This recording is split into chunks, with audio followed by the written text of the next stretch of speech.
Hello and welcome to CNI Jerusalem Calling, your source for unfiltered U.S. Mideast Talk Radio. I'm your host, Communications Director Frederick Butler here at CNI. Today we're going to be joined by former 1st District Congressman Wayne Gilchrest. Gilchrest is a Vietnam War veteran, was decorated with the Purple Heart, Bronze Stars, and Navy Commendation Medal.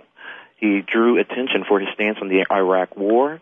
In 2007, he joined 16 Republicans and 229 Democrats voting in favor of House Concurrent Resolution Con-Res 63, a non-binding resolution expressing disapproval for the Iraq War's troop surge in 2007. We'll also be joined by CNI President Eugene Byrd, who has over 30 years' experience in the Foreign Service. Hi, Congressman Gilchrest, you there? Hello, I'm here. Hey. It shows that you are currently teaching a class on climate change and politics at Salisbury University. Is that true? Yes, it's environmental policy. Good. Well, first, on the issue of climate change, Congressman, I know we are a foreign policy-based show here, but I was wondering if you could shed some light on the issue and its impact on international politics. This is a foreign policy radio station, and climate change fits into foreign policy like a glove.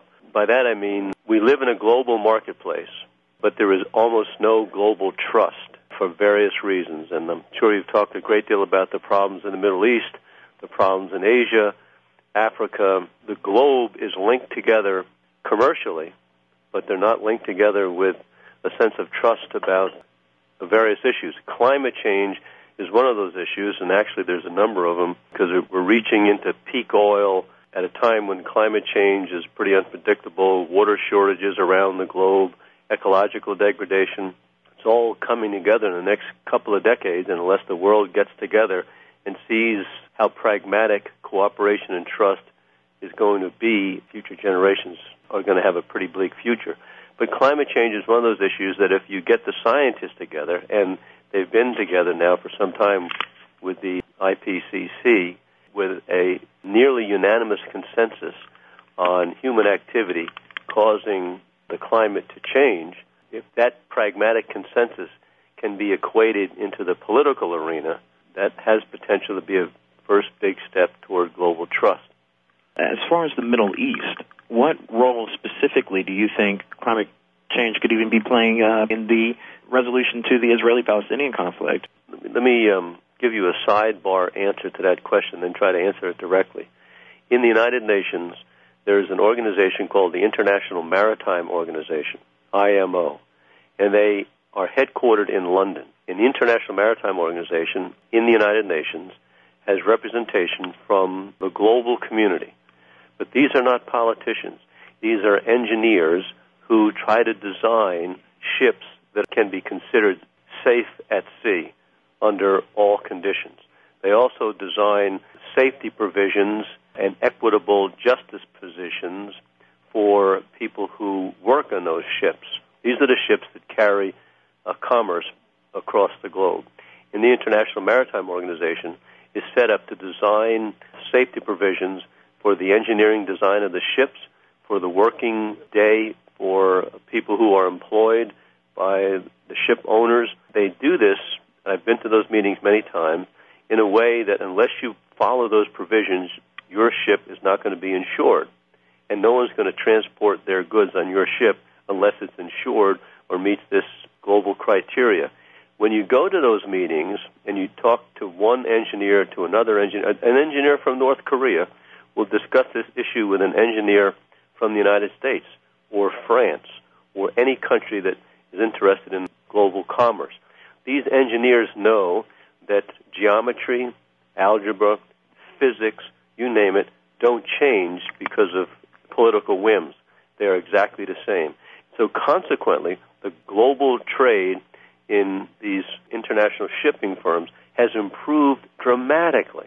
If you take issues like climate change, whether it's a Palestinian or an Israeli, an Iranian or an Iraqi, or whoever they might be, and you're talking about 20,000 years ago, there was 180 million of carbon dioxide in the atmosphere. That's fluctuated in a natural way for 20,000 years up until about the last 50 to 100 years, and you see a dramatic increase to 380 parts per million in, let's say, the last 60 years. Well, that can't be disputed. Those are facts. And then as a result of that, you're going to have heavier downpours, more dramatic storms, areas where there's droughts for years and years, and then thunderstorms over a short period of time. These climatologists, using basic facts, can talk about scientific issues without political whims interfering in those conversations. Whether it's water shortages as a result of the extraction of water by the Israelis and the Palestinians not getting enough water, or the Syrians not getting enough water, or changing climate in different areas of the Middle East, if you could get scientists to sit down and discuss these issues and see how they can be resolved, I think that's a good step in the right direction. We're going to go ahead and cut to Moji in Tucson. Moji, did you have a question?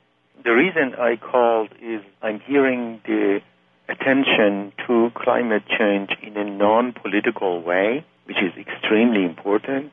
I founded an initiative which is called the International Institute to Study Climate Change in the Islamic World. By the Islamic world, we mean the people who live primarily in Muslim-majority countries, but also as significant minorities elsewhere, such as India or South Africa.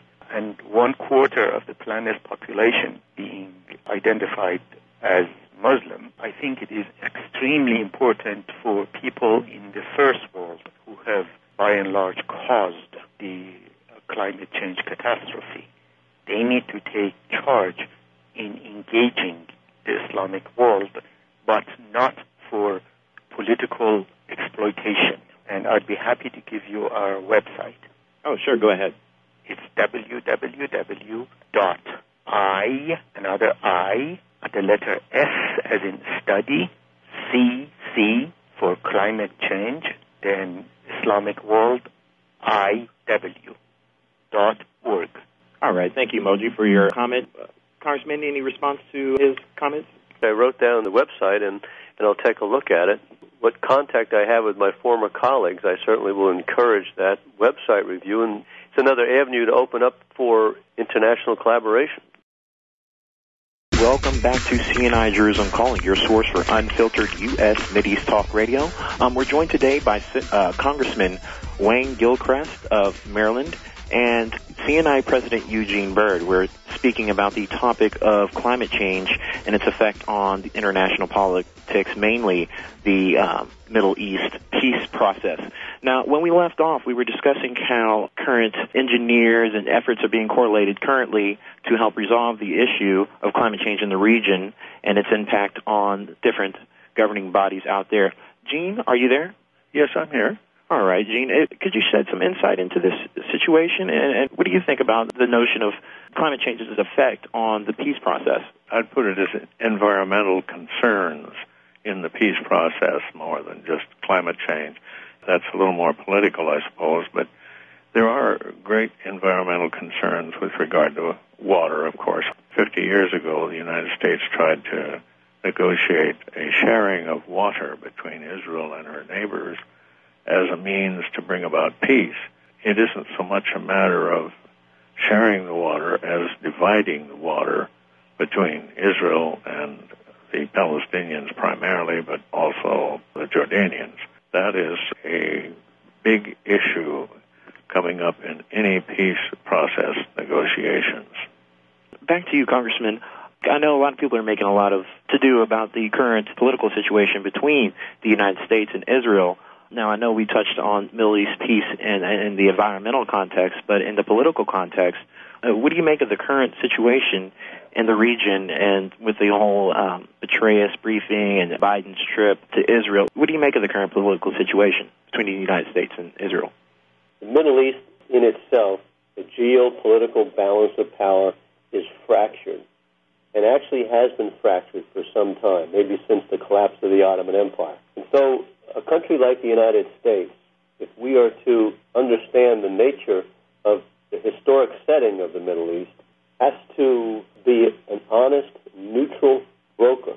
Part of this is because of the volatility of the world's energy policy and the amount of oil that's located in the Middle East, but also part of the aspect of understanding the historic setting in the context of social justice.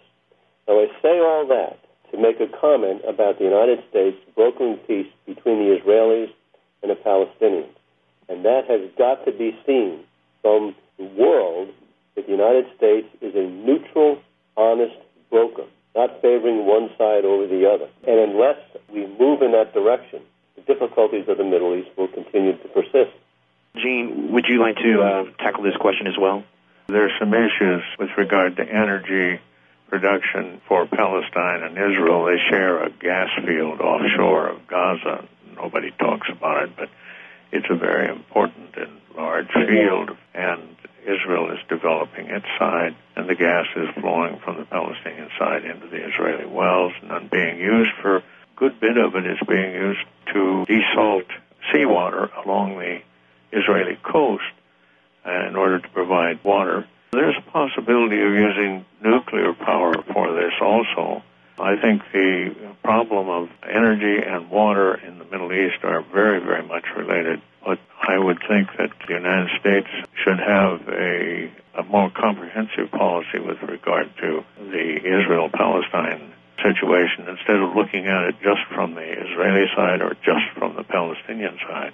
It's a regional problem, and that's why we run these political pilgrimages to Israel and her neighbors, all 6 of them. I think that the efforts to make peace have fractured, and the Congressman made a very interesting statement about the fracturing of the Middle East, but the fracturing of the peace process is also there. I've personally witnessed at least 20 different initiatives by the United States to make peace in the Middle East, and all of them have really failed. What would you gauge is the root cause for those failures of those 20 prior failed attempts at peace in the region? Succinctly, David Ben-Gurion, when he was faced with making an armistice and dividing, in a sense, Palestine between the new Israeli state and the Palestinians, his cabinet didn't want to make the armistice. They wanted to go on fighting. And he said, no, we will sign the armistice agreement which set up the green lines, and we will get the rest of it later. That's the process they're in now, getting the rest of it later. Congressman, as a elected official and a member of Congress, you were hands-on in a lot of the policy making in regard to the Middle East. Explain to us just a brief overview of that process and if there are any obstacles for Congress to push initiatives that would honestly make the United States more of an honest broker, neutral body in that region. Do you have about 3 days? Let me frame this by a statement by Norman Cousins back in 1981. He was the editor of the Saturday Evening Post. He said, the human race is in jeopardy whenever power, insensitivity, and ignorance are joined together. The pressures that are in Congress, first of all, there's way too much work to do to be competent in any one particular thing. The material that has to be covered in the manner in which the system is set up does not lend itself to be the epicenter of intellectual thought. Put that out there as far as Congress is concerned. But to make policy, each member is under great pressure from their party leadership. They're under pressure from lobbyists. They're under pressure for their reelection. They're under enormous pressure. It's pulled in every different direction except slow down. Let's be pragmatic.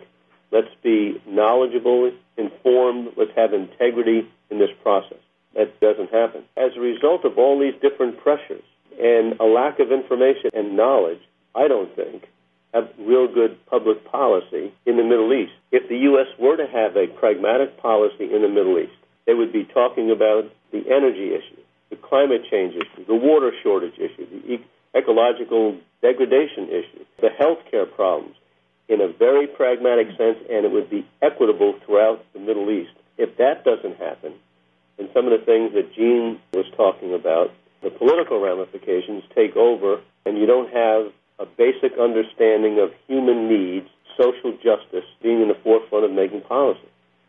Gene, I'm going to pose the same question to you, but from a standpoint of a Foreign Service officer, what obstacles did you encounter that prohibited such policies to exist or initiatives in the Middle East to exist? The Congressman is right. It would be very good if we could get it into the engineering and calculus and geometry and so on. And I'm an engineer, and I appreciate that very, very much. But frankly, the real problem is how to get both the Israelis and the Palestinians serious in the peace process.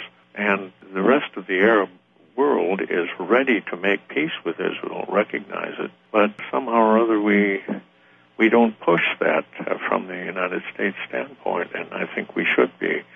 And this is something that opens up a lot of possibilities for both Israel and the United States in the Arab world, in the Muslim world. And it's in the self-interest of both our countries, Israel and the United States, to proceed to divide up Palestine and give the Palestinians freedom. Welcome back to CNI Jerusalem Calling, your source for unfiltered U.S. Mideast Talk Radio. I'm your host, Frederick Butler, Communications Director here at CNI. We're joined by Congressman Wayne Gilchrest of Maryland and CNI President Eugene Byrd. Now, Congressman, we touched previously on how environmental issues and climate change could have an effect on the Middle East and the peace process. But as far as nuclear proliferation, are there any things that contradict those two efforts? I don't think so. If you're talking about climate change and you're negotiating with people or having this dialogue with people in the Middle East, whether it's the Palestinians, certainly the Israelis, the Syrians, Lebanon, Saudi Arabia, and so on, then you make a list of the potential problems as a result of human activity: sea level rise, habitat destruction, increased disease transmission, agricultural problems, water availability problems, and so on. You just make that list. And the U.S., I think, being the honest broker, can go through these in a very pragmatic, scientific way and distribute its cooperation equally among all nations, not favoring any one nation over another. As far as nuclear proliferation is concerned, I think the Obama administration is working hard with the international community to see the pragmatic effect of global trust, for example, trying to persuade the Iranians not to pursue nuclear weapons. As far as the United States is concerned, it's an issue of how the world sees us. Do we have integrity? Are we informed? Are we equitable in our conversations with the different regions of the world? So whether it's climate change, to show the potential dangers and get away from those potential dangers with changing human behavior, and whether it's nuclear proliferation. The United States is still a powerful force for good in the world. And so whether it's negotiating with the Chinese or the Russians, or the French or the Germans, or the Palestinians or the Israelis, I think there's certain fundamentals that people want to live in a safe, secure, clean environment. We're going to go to Jamil in Shadyside, Maryland. Jamil, are you there? I happen to be a Palestinian. I've been in this country for over 50 years. Why is it that every time anybody discusses the issue of the Palestinians and the Israelis, we tend to come up with excuses that have no reflection whatsoever on the issue that was created back 62 years ago? We bring in the environment, the water. If anybody can salinate water, it's the Israelis. They are the mothers of invention as far as salinating water. Why does that have to do with anything having to do with the peace between those two groups? It just doesn't make any sense. And now the bigger issue is Iran and the nuclear buildup. These are issues that have no direct reflection to the Palestinians whatsoever. Furthermore, Abu Mazen only represents 20 to 30% of the Palestinian people. Why is it that we are negotiating with a man that does not have the support of the Palestinian people? All right. Thank you, Jamil. Congressman, do you want to go ahead and answer the question for him? I'm not in Congress now. I served for 18 years. Main priority for me when I was there was environmental issues. That was the issue I focused on almost entirely. And so when I see, and in my global travels dealing with that issue, I did observe time after time that the best way to resolve some of these issues was to take the politics out of it and bring in the scientists, the meteorologists, or the engineers, or the physicists. Because numbers don't change no matter where you are on the globe. Whether it's with peak oil or climate change or water shortages, you adjust the problem, and you know what the consequences are if you don't resolve the problem, so people work together with a sense of trust to resolve the issue. Certainly, politics and history should not be any different than the engineering design of a solution to using oil. We have David and Spencer, West Virginia. David. Yeah, my question is, we hear the United States government getting involved in the building of the housing and the settlement. In the first place, does the United States have any pull where the inequitable water distribution is concerned, and are we doing anything towards that? All right. Thank you, David. Congressman? Well, I'm pretty much out of the loop now. I stepped off the train almost 2 years ago, so I have some understanding of the conflict still in Congress as to policy in the Middle East, and I think the Obama administration is moving in the right direction to treat the people over there, whether they're Palestinians or Israelis, with a better sense of fairness. That's how I would like to hope it's moving in the right direction. A better sense of fairness about the equitable distribution of water. We have some issues right here in the United States about equitable distribution of the Colorado River in Mexico, and those things, after all these years, are just now beginning to get resolved. Gene, would you like to respond to David's question as well? I think we deal with political leaders that come to power through elections, and we here at CNI have often said that there should be a participation by the Hamas leadership in the Palestinian Authority. Otherwise, it doesn't have much legitimacy because it took 45% of the vote 4 years ago. I think that the caller is correct in wanting to have a more responsible leader. Well, I won't say responsible, but a leader that is acknowledged by the Palestinian people heading into negotiations with Prime Minister Netanyahu, whom we know is going to be very difficult. I don't want to spend a lot of time on this, but I somewhat agree with the question. Every day, try to work on it with the White House and the Congress. Did you have a question you wanted to pose to the Congressman as well? Yes. Wayne, I wonder if you see any light on the horizon with regard to bringing environmental change, you might say, or negotiations on the world platform down to the Middle East and its effect on the peace process that we all know seeks to give freedom to the peoples of the Middle East, and that means economic development, and that's a part of the environmental concerns, of course. Congressman, if you can respond to that when we get back. Welcome back to CNI Jerusalem Calling, your source for unfiltered U.S. Mideast Talk Radio. I'm your host, Frederick Butler, Communications Director here at CNI, and I'm joined by Eugene Byrd, CNI President and former Congressman of Maryland's 1st District, Wayne Gilchrest. Before we went to break, Gene asked the question if there's any movements to move the environmental issue to a world platform and somehow incorporating it into the resumption of peace negotiations between Israel and Palestine. Do you know of any efforts? And if so, what is the premise for that?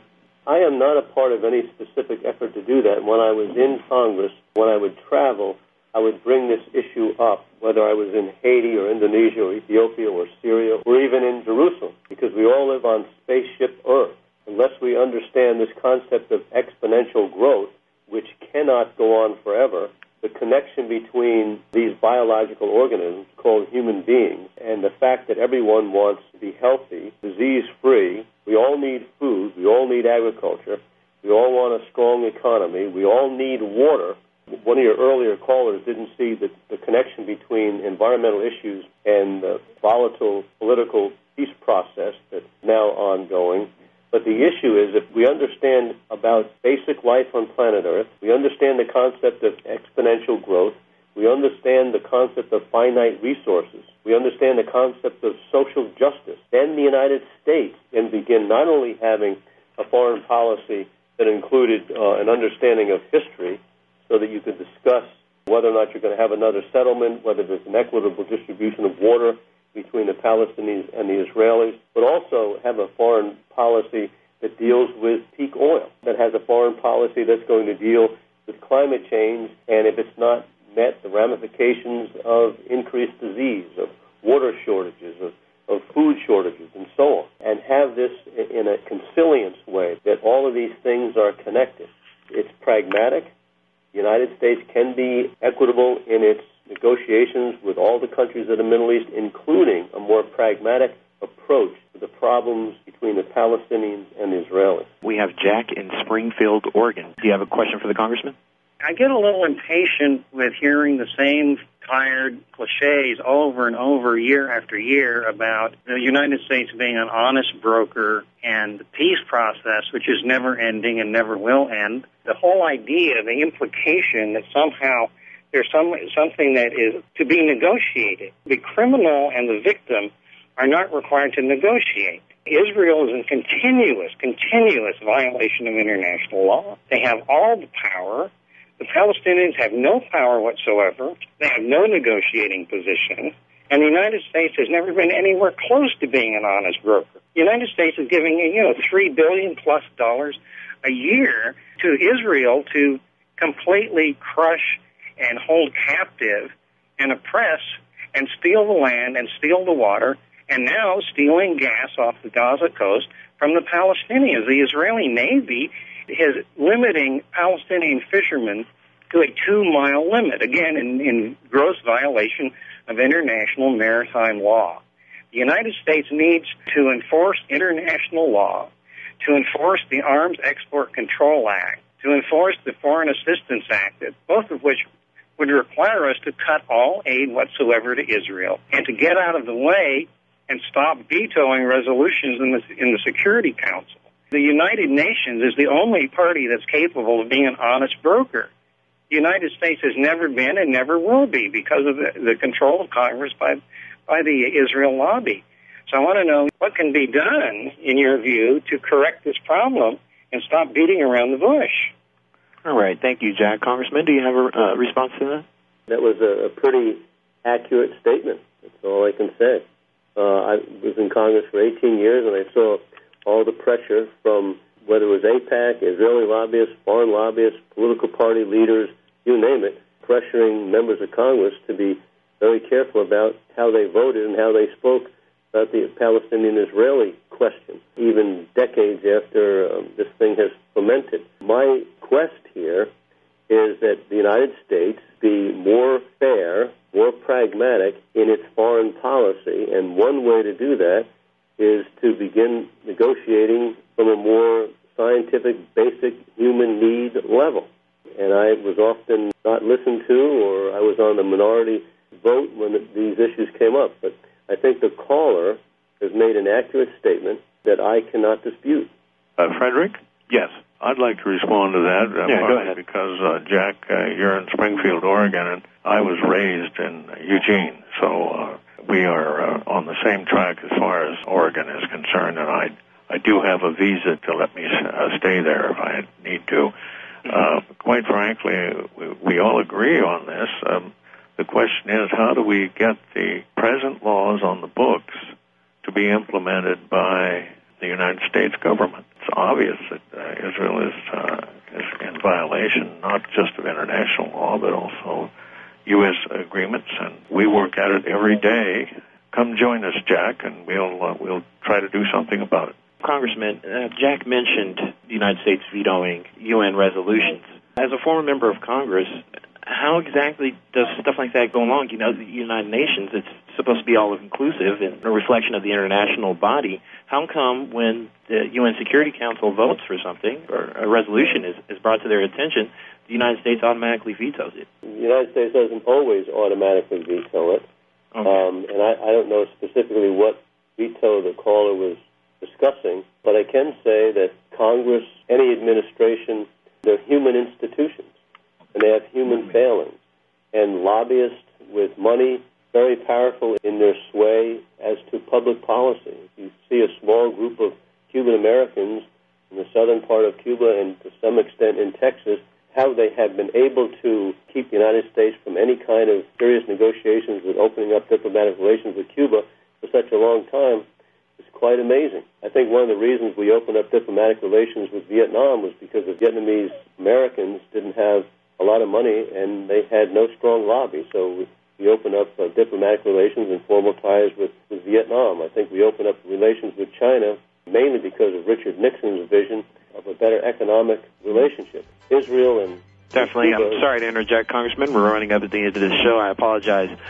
We'd like to thank all the callers for coming in and commenting today. Again, check out our website, www.cnionline.org. www.cnionline.org. www.cni